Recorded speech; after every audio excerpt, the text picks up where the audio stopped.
유시민 작가님, 묻고 싶습니다.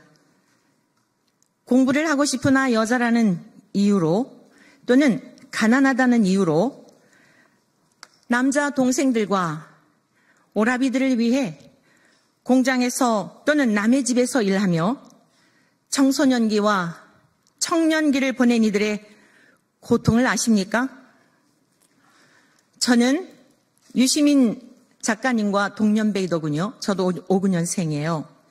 그런데 제가 중학교 졸업한 후에 여자라는 이유로 아버지께서 학교를 보내주지 않으셨습니다. 1년 동안 울었지요. 가방을 들고 가는 친구들을 몰래 집 뒤에서 숨어 1년 동안 울었던 아픔과 고통을 아실까요? 여자라는 이유 때문에요. 저는 그때부터 왜라는 물음을 갖게 되었습니다. 모든 문제의 근원에 대하여 왜라는 물음을 갖게 되었어요. 여자가 공부하면 왜 안 되는 것이지?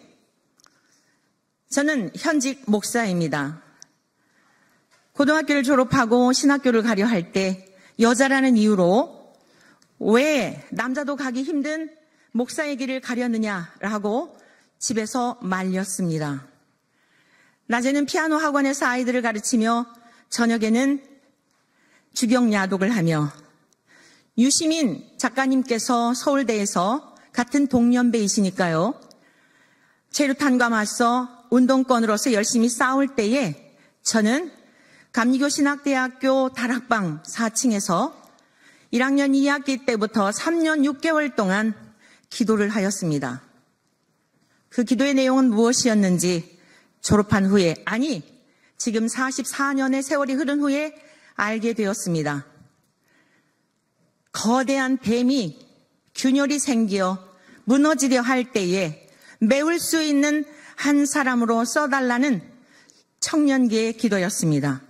그때는 그 기도가 어떤 의미인지 몰랐으나 남들이 정상적으로 학업할 수 있는 그런 환경이 아닌 그 환경 때문에 어둠과 맞싸워 저는 거대한 뱀이 무너지기 전에 메울 수 있는 그러한 티끌과 같지만 힘이 없지만 모래알과 같은 존재이지만 그러한 존재로 사용해달라고 기도를 드렸던 것입니다. 유시민 작가님의 프로필을 보니까 굉장히 화려하더군요. 권력과 명예와 재물을 다 얻으셨죠. 제가 걸어온 길은 동년배지만 너무나 어려운 길이었습니다. 사업 실패로 자살하려는 일가족들을 살리는 일을 했고요. 공황장애 및 우울증과 중독에 빠진 젊은이들을 치유하는 일들을 해왔고요. 가정이 해체되어 이혼 직전에 있는 그러한 부부를 화목케 하며 가정을 세우는 일에 작은 힘이나마 미력 하나마 보이지 않는 곳에서 은밀한 곳에서 이러한 일들을 해왔습니다. 지금까지 우리 어린이들을 위해 청소년들을 위해 청년들을 위해 아무 희망이 없는 노년에 계신 어르신들을 위해 삶의 이유와 목적이 어디에 있는지에 대하여 여전히 교육하고 있습니다. 세대를 초월한 인성교육을 끊임없이 하고 있는 것이지요. 권력과 명예를 쟁취한 것이 성공이 아니라 겸손이 능력이다. 초심을 잃지 않은 한결같음이 능력이다. 라고 하는 것을 후학들에게 부지런히 가르치고 있습니다. 제가 인생에 있어서 크게 통곡했던 순간들이 있습니다. 16세 때 저희 가정에 대단한 싸움이 났었습니다. 저희 오라버니가 세 분인데 셋째 오빠가 장애를 입은 올케와 결혼을 하겠다고 부모님을 설득하여 잘 걷지 못하는 셋째 올케와 결혼을 하게 되었습니다. 자식을 이기는 부모가 없다 하지 않습니까? 결국에는 허락을 하였지만 결혼식장에 다리를 절며 들어가는 며느리를 보는 어머니의 마음이 매우 어려우셨던 모양입니다. 필요연이 있어 제가 살던 충청도의 시골 마을 저희 집에 모든 하객들이 왔는데 신랑과 저희 어머니와 크게 싸움이 난 것입니다. 얼마나 부끄러웠을까요? 16세인 청소년의 제 마음속에 통곡이 나왔습니다. 그래서 제가 이렇게 말했습니다. 우리 다 함께 기도하자. 어머니는 저에게 미쳤다고 하였습니다. 이 상황이 무슨 기도냐? 저는 어머니의 위선에 대하여 밤마다 교회에 가서 사랑을 갈구하고 사랑을 이야기하고 우리에게 하나님의 사랑을 가르치면서 장애를 입은 며느리를 용납하지 않는 어머니의 위선에 대하여 저는 너무 슬펐던 것입니다. 통곡을 하며 우는 사이에 싸움은 종식이 되었습니다. 그때부터 저는 사랑과 공의에 관심을 갖게 되었습니다. 제가 몇 해 전부터 통곡을 한 일이 있습니다. 이재명 후보께서 경기지사일 성남시장일 때 있었던 사건을 국민 모두는 다 아실 것입니다. 고 김문기 씨의 일가의 모습을 TV를 통해 보며 함께 울었습니다. 고인이 되었던 고 김문기 성남시 제1처장님이 따님에게 영상통화를 하며 자랑스레 시장님과 함께 그 여흥을 일정에 대한 것들을 함께 골프를 치고 식사를 한 것을 자랑스레 얘기하는 연히 평범한 아빠의 모습을 통해 저는 너무도 마음에 한편 감동이 되며 그러면서도 그러한 사실을 부인하는 그러한 근본의 대선 후보에 나오신 분의 언행을 보며 깊은 통곡과 탄식을 하였습니다. 장차 우리 자녀 세대가 살게 될 이 나라는 어떻게 될 것인가? 감사하게도 1심에서 유죄가 되었으나 2심에서 무죄를 선고하여 정치적인 이것은 누가 보더라도 정치적인 판결인데 이 예슬, 정재호, 최은정 우리 법연구회에 속해 있다라고 하는 이 젊은 분들의 판결로 인하여 그 세 가족의 모든 진실이 고인이 되었던 그분의 진실이 다 무너지면서 깊은 슬픔과 탄식 속에 그날 이후로 우리나라에 대한 대한민국에 대한 눈물을 어느 분이 저에게 왜 이렇게 나라 이야기만 하면 우냐고 묻습니다. 우리 후세대들이 살아갈 고 김문기 씨의 가족은 곧 나의 남편이 될 수 있고 나의 어머니가 될 수 있고 나의 자녀들이 될 수 있는데 그들의 억울함을 어디에 가서 호소할까? 저는 40세 때에 홀로 되었습니다. 첫 결혼해서 14년 동안 투병생활을 하였던 남편이 소천을 하여 14년 동안 홀로 사는 여인의 삶이 얼마나 고통스러운지를 경험하였기 때문에 졸지에 남편을 잃고 그리고 진실이 파묻힌 채 그리고 거짓이 진실을 이기는 이런 상황 속에서 그 가족들의 슬픔을 보며 저는 깊은 한숨에 오늘의 이 자리에까지 이를 수밖에 없었던 것입니다. 존경하는 대한민국 국민 여러분, 우리 대한민국은 절체절명의 위기 속에 있습니다. 내일은 그 심판의 날이 될 것입니다. 오늘 제가 이곳에 온 것은 국민 여러분들에게 간절한 마음으로 호소를 하기 위해서입니다.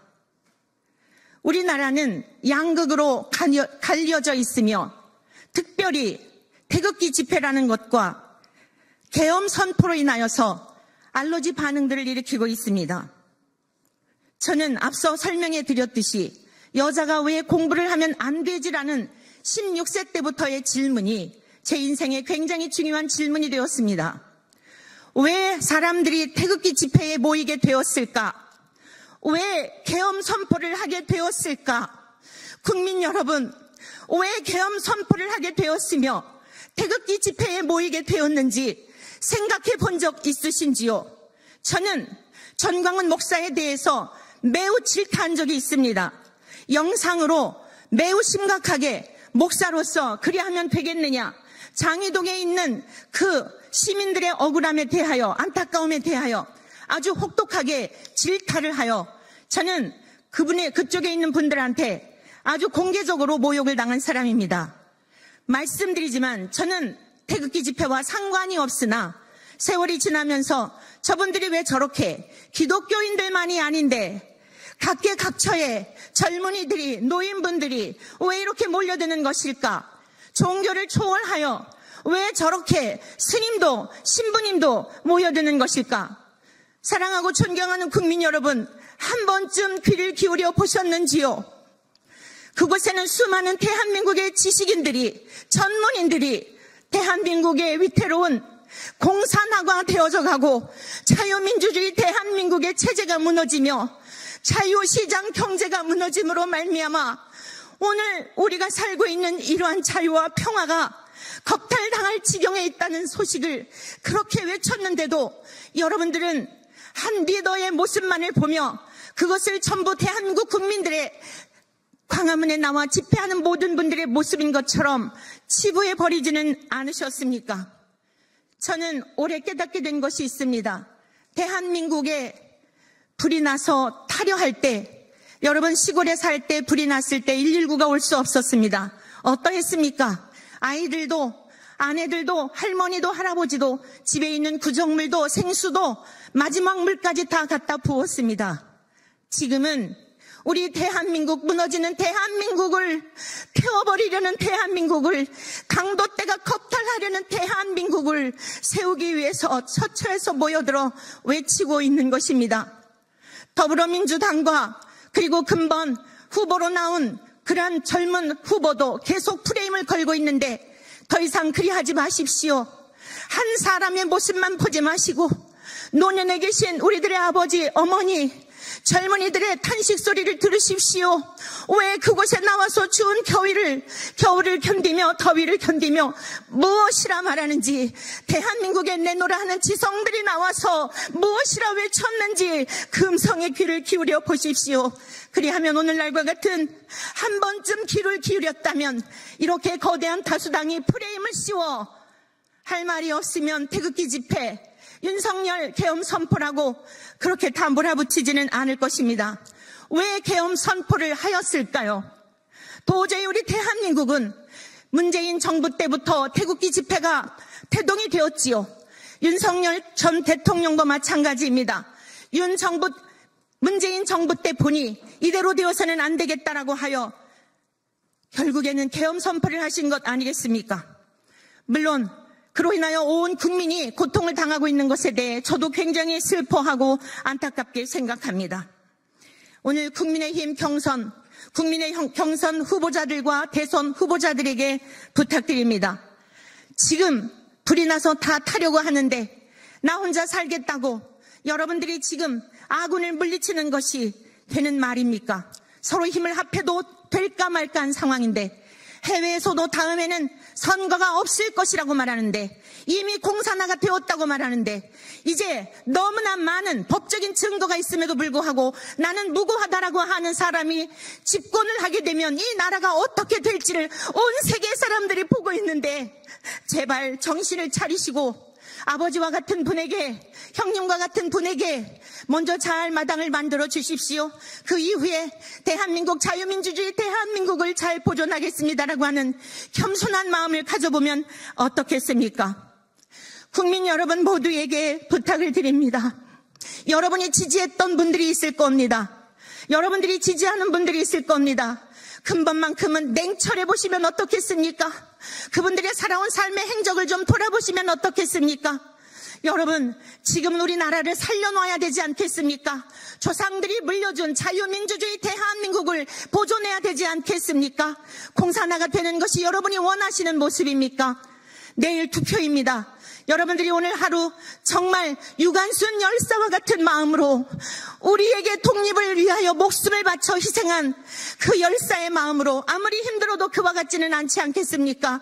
정말 이 나라를 위해 내가 할 수 있는 것이 무엇인지 여러분 모두 투표의 현장으로 나가서 여러분의 양심의 소리, 정말 여러분들의 마음 저 밑에서부터 끌어오르는 나라를 사랑하는 마음과 우리의 후손들을 사랑하는 마음으로 투표에 임하여 주시기를 바랍니다. 나 한 사람이 그거 나간다고 달라질 게 있을까? 아닙니다. 지금까지 나 한 사람이 나태하고 게으름으로 말미암아 대한민국이 이 지경까지 왔던 것입니다. 더 이상 우리의 후손들에게 슬픈 우리의 대한민국을 물려주지 마십시다. 수고스럽더라도 내일 반드시 투표의 장에 나가서 여러분이 지지했던 그분들 다 보류하고 정말 나라를 살리는 것이 무엇인지 여러분의 저 깊은 곳에서 울리는 그 울림의 소리의 양심의 소리대로 투표하여 주시기를 간절히 부탁드립니다.